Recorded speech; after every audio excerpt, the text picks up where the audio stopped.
through on his campaign promises to lower costs for the American people. And so it does just speak to this broader narrative of him not keeping his campaign promises and doing everything to enrich himself. This is an administration of corruption. You look at it across the board, whether it be him accepting the luxury jet from Qatar, him refusing to release the Epstein files, him enriching himself and his allies and making millions of dollars and profiting off the presidency. And now you're seeing this where the White House is literally being put up for sale and to the highest bidder, and they're basically accepting bribes. There's no way to put it. Julian, I think she is right. There is something jarring about this split screen, a ballroom on one hand that's going up, that's going to be opulent and gold filled, and on the other hand, people suffering. The latest report on consumer prices shows everything from meat and eggs to electricity to medical care, all up. Add to that, just yesterday, we reported Trump seeking as much as $250 million or something shy of $250 million in compensation for investigations against him in the Biden era. Why do you think, as you look at history and presidential scandals, nothing ever seems to penetrate this White House? Well, it did. He lost in 2020, so let's remember that. And there was a consequence for the way he governed. Part of it is hyper-partisanship within the Republican Party basically has rendered Congress impotent. And Congress is not responding, other than occasional complaints, the Republican majority, to what he is doing. I think that's number one. The second is, look, we are learning that a president who wants to deploy power aggressively, wants to kind of live the life of the imperial presidency, has a lot of leeway to do that. And we are seeing right now a lot of norms being shattered, a lot of processes being broken, and the East Wing symbolizes how many people feel he has treated the institution itself.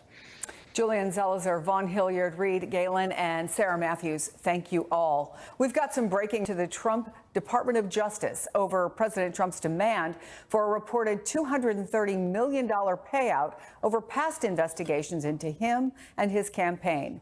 Let's bring in MSNBC congressional reporter Kevin Fry. Kevin, tell us more. Yeah, I mean, and this all, of course, stems from the complaint that Trump has pursued when it comes to both the investigation, the special counsel investigation into him from the 2016 election, and also subsequently the search of Mar-a-Lago and the accusations of him withholding classified federal documents. Now, both the House Oversight and the House Judiciary Committee launching this investigation, saying they want answers to explain where he thinks he has the basis to pursue. The National Court of Justice has ordered Israel to restore access to the United Nations to deliver food and other basic necessities into the Gaza Strip. The advisory opinion from the UN's top court also found Israel had not provided evidence to back its claims that the UN Agency for Palestinian Refugees, known as UNRWA, lacked neutrality, or that a significant number of its staff members were members of Hamas. Yuji Iwasawa is president of the International Court of Justice. In its final section on international humanitarian law, the court explains that custom international law prohibits the use of starvation of the civilian population as a method of warfare. Israel condemned Wednesday's ruling, said it would not abide by the court's instructions. The Trump administration also condemned the opinion, with the State Department declaring it, quote, another corrupt ruling by the ICJ, unquote. In Gaza, an Israeli drone killed a Palestinian in Khan Yunis earlier today. Officials in Gaza say nearly 100 Palestinians have been killed by Israeli attacks since the U.S. brokered truce went into effect October 10th. Meanwhile, Palestinians in central Gaza on Wednesday interred the bodies of 54 unidentified Palestinians handed over by Israel in a mass grave. Many of the bodies showed clear signs of torture and execution. This is Rami Al-Farah, who tried and failed to confirm if his cousin's body was among those handed over by Israel Wednesday. The signs of torture and brutal treatment on the body did not allow us to tell whether it was him or not. Our message and our demands to the world are to provide us with the means by which we can determine whether this person belongs to us or to someone else. The Israeli army knows these bodies are connected to people, but instead of names, they put out numbers. They left something harsh in our hearts, feelings of grief. Honestly, it's hard to bury a body when you don't know whether it's the right one or not. Israel's Knesset has advanced legislation to apply Israeli sovereignty to all settlements in the occupied West Bank, a move that would effectively annex territory Palestinians want for a future state. The move prompted rare criticism from U.S. officials, including Secretary of State Marco Rubio, who departed for Israel Wednesday in a bid to prevent the U.S.-brokered Gaza ceasefire from further unraveling. Rubio's trip comes on the heels of visits by Vice President J.D. Vance and Special Envoy Steve Witkoff and Jared Kushner. Earlier today, Vance said he was personally insulted by the annexation vote, which came during his visit. It was a very stupid political stunt, and I personally take some insult to it. The West Bank is not going to be annexed by Israel. The policy of the Trump administration is that the West Bank will not be annexed by Israel. That will continue to be our policy. And if people want to take symbolic votes, they can do that. But we certainly weren't happy about it. Separately, Israel's Supreme Court Wednesday further delayed ruling on a petition calling on Israel to allow foreign reporters access to Gaza. The Foreign Press Association said it was disappointed by the additional month-long delay, which it blasted as a stalling tactic.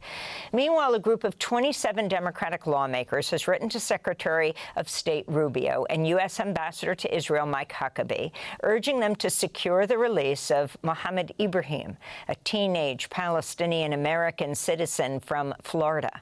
He was arrested by Israeli soldiers who blindfolded and handcuffed him during an early morning raid on his family's West Bank home in February. Ibrahim spent his 16th birthday in an Israeli prison where he's been held without charge for nearly 8 months. The Pentagon confirmed Wednesday the U.S. launched strikes against 2 vessels in the Pacific off the coast of Colombia, killing 5 people, and claimed without evidence the boats were carrying drugs. This follows 7 strikes on alleged drug boats in the Caribbean. In the past month, at least 37 people have been reportedly killed in international waters in U.S. strikes. In response, Colombia's President Gustavo Petro said, quote, "It's murder. Whether in the Caribbean or Pacific, the U.S. government strategy breaks the norms of international law," he said. President Trump met with NATO Secretary Mark Rutte at the White House Wednesday, shortly after the Trump administration and the European Union announced new sanctions on Russia's largest oil and gas companies. The announcement came as Ukrainian President Volodymyr Zelensky said Trump's proposal to freeze the current front lines in the war is, quote, "a good compromise," unquote. Meanwhile, Ukraine launched a strike against a Russian chemical plant on Tuesday using British long-range cruise missiles. The Wall Street Journal's reporting the Trump administration's lifting restrictions on Ukraine's use of such weapons, allowing it to strike targets deeper inside Russia. This comes as the Norwegian Refugee Council is warning millions of Ukrainian civilians could be left without heat, water, and electricity this winter due to Russian attacks on energy infrastructure.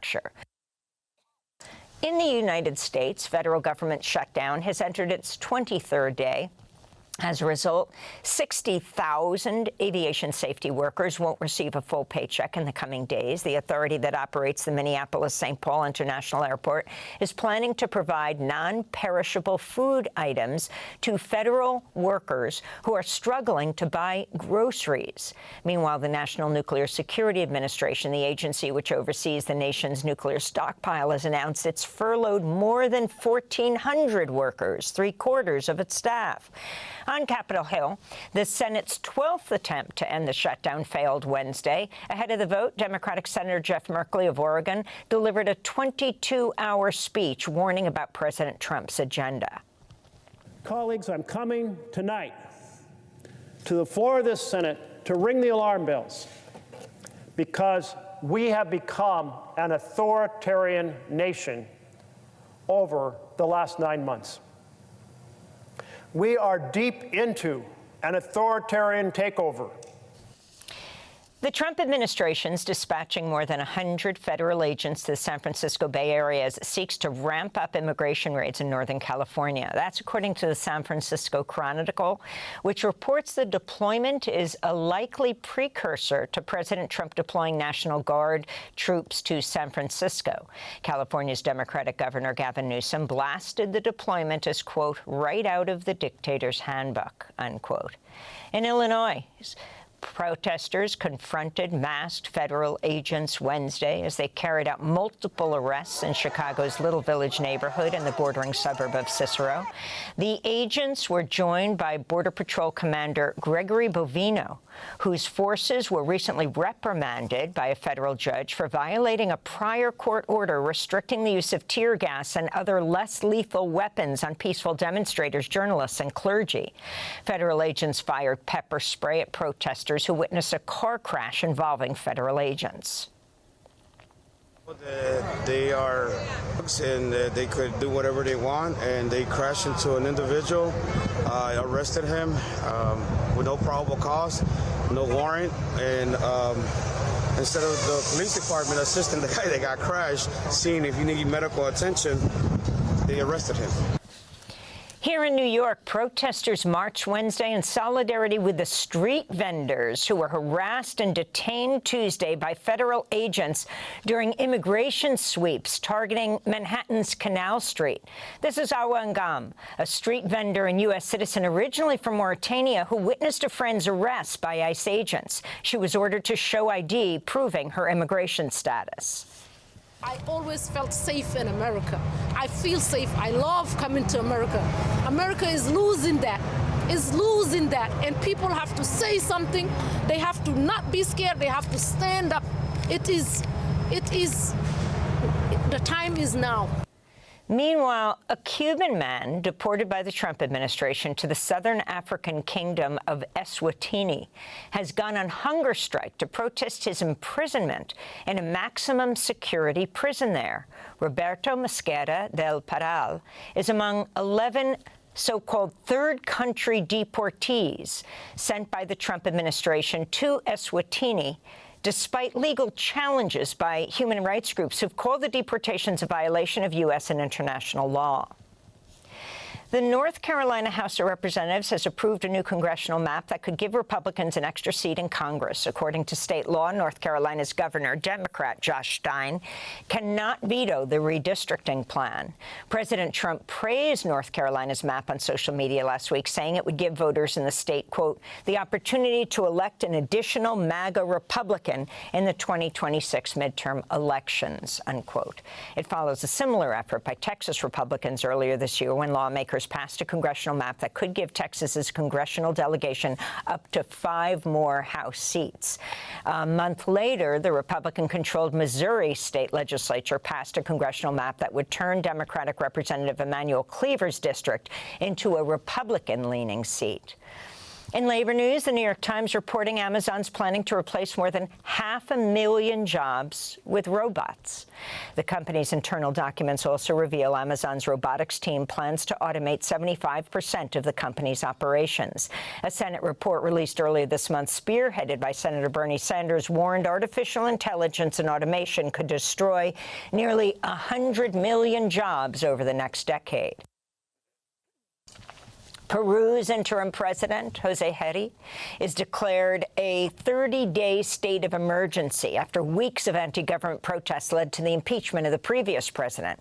The state of emergency in Peru gives the government the power to send the army to patrol the streets and curb the right to protest. Peruvians had been demonstrating over the rise in organized crime and extortion. Over the past month, more than 200 people were injured in the protests.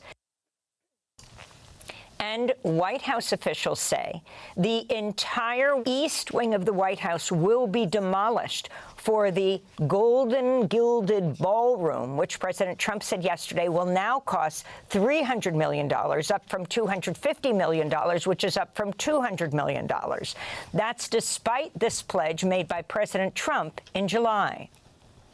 It won't interfere with the current building. It'll be near it, but not touching it, and pays total respect to the existing building, which I'm the biggest fan of. It's my favorite. The East Wing's demolition comes as the National Trust for Historic Preservation has asked the Trump administration to pause construction until the National Capital Planning Commission has completed its review of the project. In a letter, the trust said, Donald Trump is crashing everything in the United States and literally desecrating the White House with zero self-awareness. The Fox hosts were talking about how Hamburger Helper is making a comeback as Americans can't afford groceries. I wonder why Americans can't afford groceries.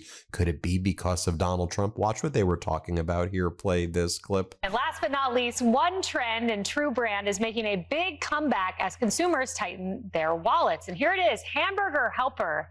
The mix of mac and cheese and ground beef is seeing a surge in sales. Then state regime media tried to normalize Donald Trump bulldozing the entire East Wing of the White House. And they would have these segments where it was like, and Obama built a basketball court. I think there's a difference between Obama drawing lines on the tennis court and turning it into a basketball court, and Donald Trump literally bulldozing the East Wing of the White House. You don't see the difference there?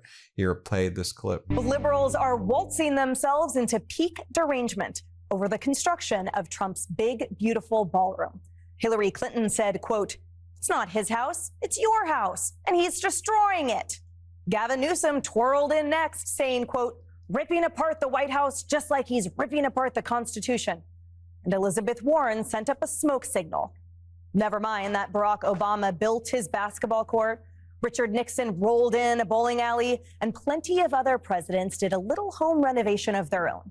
But President Trump adds a taxpayer-free ballroom, and suddenly the left's doing the meltdown mambo. Then you have Jesse Waters on state regime media saying, look, it's perfectly normal that Donald Trump keeps posting AI videos of himself making poops on people and dropping his feces on people and peaceful protesters.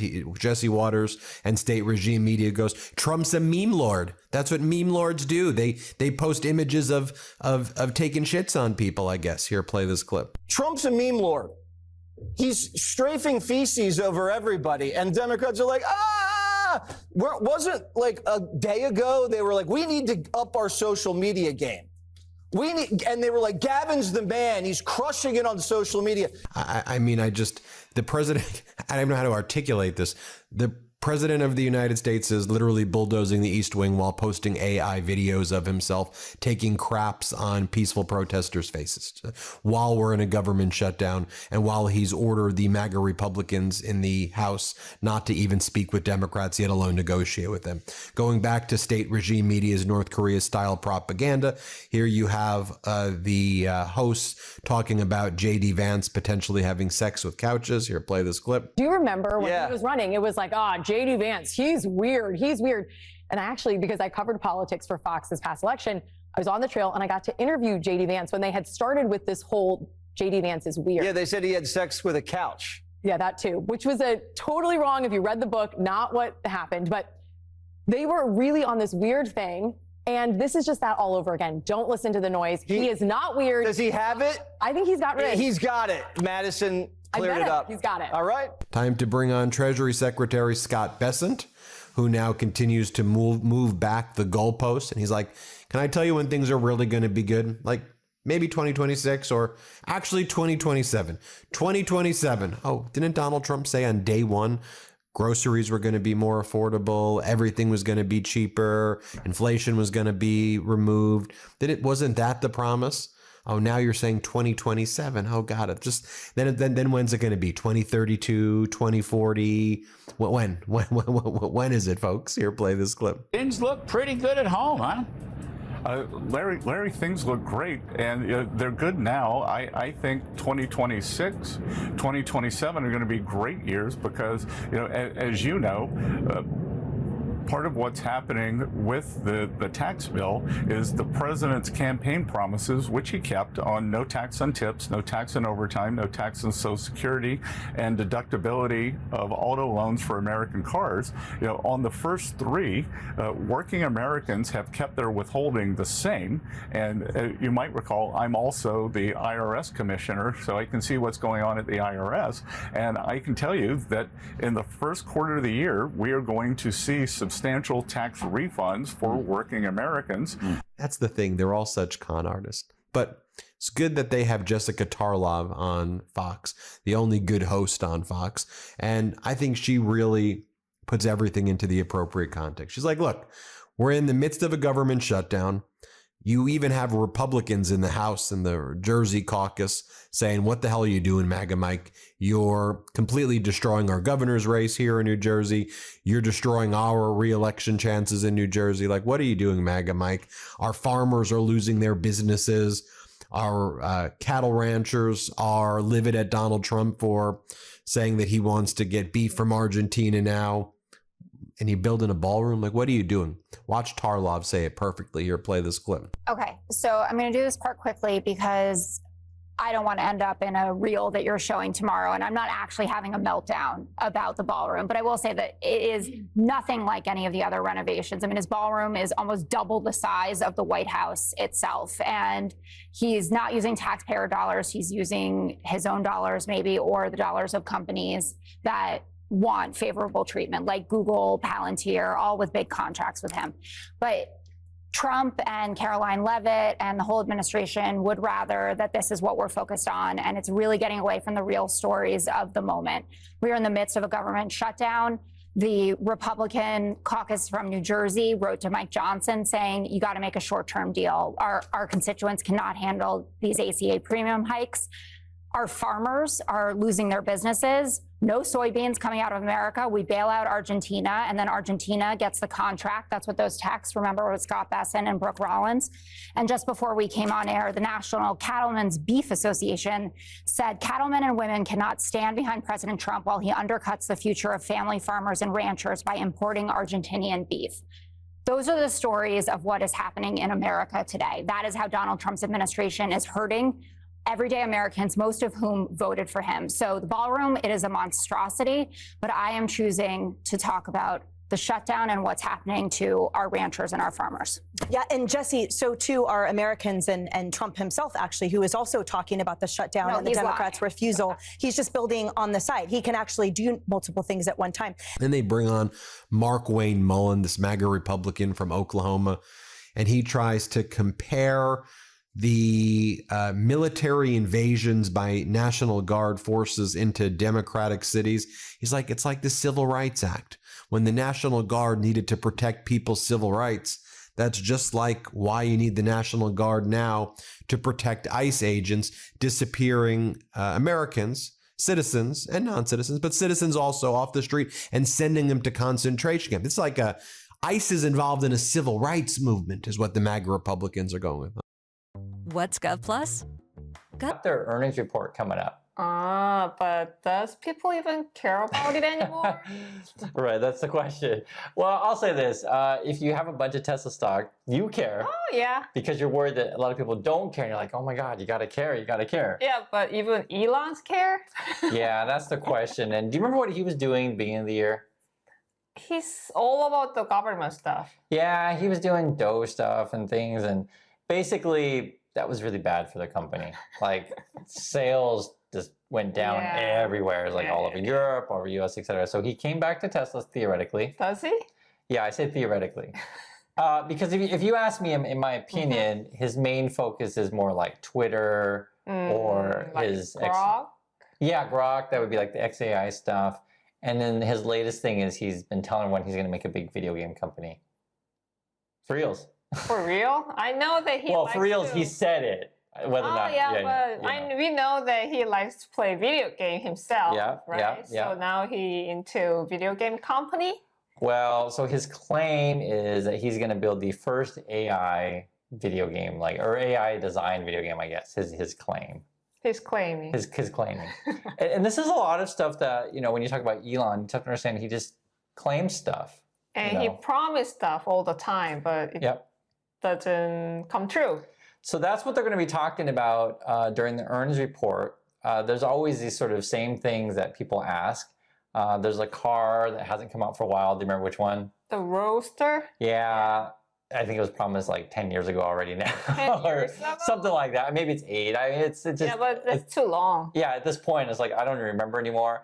And the funniest crap is people gave a deposit. Reopen the government. What is happening right now about those, I wouldn't even call them negotiations, talks past one another? Right. Yeah, and so the letter, I think, was on the right track, definitely. The reason I didn't sign that is because it drew a very clear line and said we can't talk about this until the shutdown is over, and I think that we're at the stage right now where drawing those sort of lines in the sand are serving to calcify the positions of the two sides and cause this thing to go on even longer. I mean, I am very concerned about the expiration of these subsidies when you're looking at millions of people who are going to see enormous increases in premiums, especially in my state, California. The cost of living is so high already. This is going to be a serious hardship. So I'm extremely concerned about it. Obviously, the folks who signed that letter are, and many others in the conference. So there is going to need to be a deal on the subsidies. I have no doubt about that. And so if we can at least start talking about it now, or reach maybe sort of the tentative or the beginning stages of an agreement as one path out of the shutdown, I don't know why we wouldn't at least begin exploring that option now. A lot of your Republican colleagues, I would say most of them, argue we're not just going to extend it, we want to reform it, but you're not there? Yeah. Well, no, I think there's a lot of, negotiation that's going to have to go into it, into exactly, how long are we going to extend for? How are we going to, potentially contain costs? There are some people who believe that income caps are appropriate. And then there are larger questions about the ever increasing cost of health care in America. How can we institute reforms that will start to bend that curve? How do we get the fraud out of the system that we know there's been a lot of? So, that's why I say there's going to need to be a deal that will probably touch upon all of those issues, but that's why we should be talking about it now, because it is a pretty complicated policy that there's going to be a lot of considerations going into. Well, there's no business being done where you are on your end of Pennsylvania Avenue. Down the street, 1600 Pennsylvania Avenue, there are massive renovations going on for the president's new 90,000 square foot ballroom, the cost of which has already skyrocketed. His estimated now proposal is $300 million. And CNN compiled a list of corporations and individuals who have donated to this renovation project. It includes really big companies, Apple, Amazon, Microsoft, as well as individuals, the co-founders of cryptocurrency exchange Gemini, Tyler and Cameron Winklevoss, Commerce Secretary Howard Lutnick and his family, the Adelson family. What do you make of all of this happening right now? Well, I'm sure that taxpayers are glad that, they don't have to foot the bill for this. In California, they're actually renovating our state capitol, and it's been closed down since 2022. The legislators actually are supposed to have their offices there, and they've been have to work What about all off-site. these private donors? I think that's fairly common for things like this. The inauguration tends to get a lot of private donors for that sort of thing. So that doesn't really bother me. I think it's better than taxpayers having to foot the bill, like they are in California at a cost of at least $1.2 billion. But, if this was the only thing the president was focused on, then maybe I'd say, okay, there are more important things. But he's doing a lot of other things as well. So, this one doesn't bother me that much. To say he's doing a lot of other things as well is maybe the understatement of the 4 years. Thank you so much, Congressman Kiley. Appreciate you being here. Yeah, of course. Thanks for having me. And when we come back... We just had a former governor say in his own words that the city has been getting screwed by the state. Who was leading the state? It was you. Governor Hochul. You were leading the state for 10 years. You think that was fiery? Just wait. Gloves were off for the final debate in the race to be the next mayor of New York City. The next 3-4 years, you saw a 44% increase in Border Patrol agents being arrested. We struggled with, during my time at DHS, with corruption issues within CBP, really as a result of that hiring. And it took the Border Patrol a few years to sort out all the bad apples that were inadvertently brought on board. I worry we're just walking right into this, but even worse. I mean, if we're not even doing these basic background checks, it really causes concerns about what kind of quality individuals are we bringing on board at ICE and what kind of damage will they do to the agency, not just in the next 3 years, but really the next 10 to 20, because some of these people, are going to, this is going to be a career for them at the agency. Yeah, beyond the background checks and what we think of that they would be looking for, things like drugs or criminal record, right? I want to talk about what seem to be basics. I mentioned earlier some ICE recruits are reportedly struggling to meet the agency's physical fitness requirements. And according to NBC News, ICE actually shortened its training period, to get more people into the ranks from 13 weeks to 6 weeks. Is that enough time? No, Chris. I mean, two things about this. One is as it relates to the physical fitness, it's obviously just embarrassing for the agency. These are very minimal standards. I mean, it's 15 push-ups, I think 30-something sit-ups.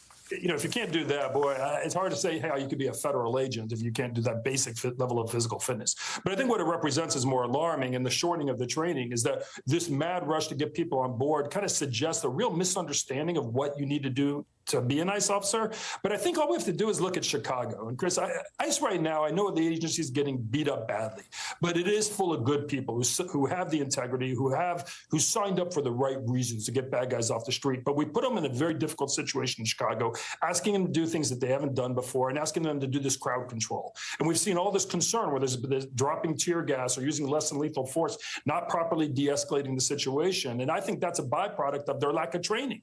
That's not what ICE agents do. That's not what Border Patrol agents do. It's not what they're trained to do. And we put them in that situation, it doesn't go well. So to be his successor. The two former rivals joined forces in a last-ditch bid to defeat Democrat Zohran Mamdani as early voting begins on Saturday. You're looking at photos of them at a basketball game last night. This is coming after a really combative final debate in the race that happened last night as well.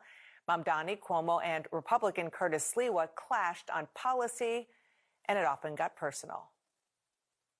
We first just heard from the Republican candidate for mayor, and then we heard from Donald Trump's puppet himself, Andrew Cuomo. He thinks he's a kid, and he's going to knock him on his tuchus. Zohran, your resume could fit on a cocktail napkin, and Andrew, your failures could fill a public school library in New York City.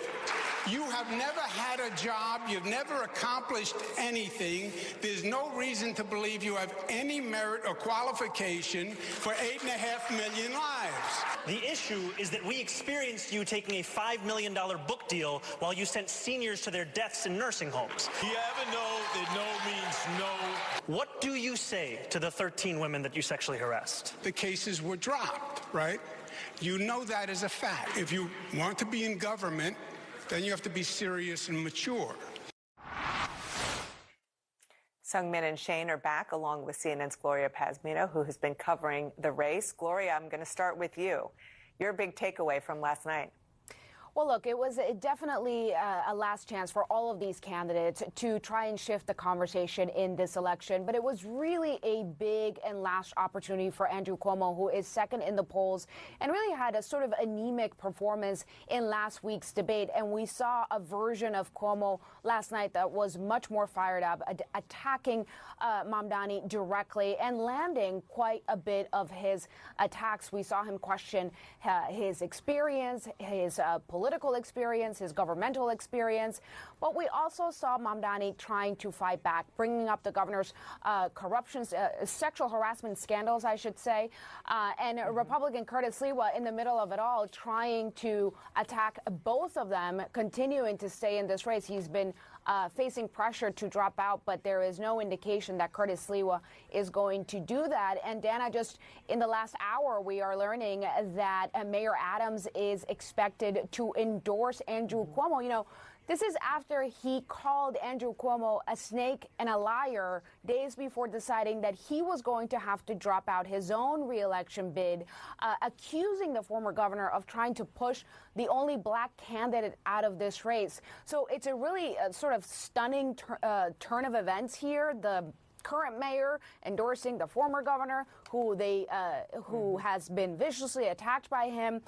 It's all in a day's work here in New York City politics. The question, of course, is whether or not it is going to make any sort of significant change for this election. Voting starts this weekend, and Zohran Mamdani continues to be comfortably in the lead. Yeah, on the Cuomo-Adams thing, it's the political enemy of my political enemy is suddenly my political seatmate at an NBA game. So, Shane, let me ask you a question of whether or not Mamdani would keep on the current police commissioner. We saw her front and center a lot in national news, obviously in local news, even this morning with this NBA sting. Jessica Tisch, let's listen to what Mamdani and Cuomo said about her.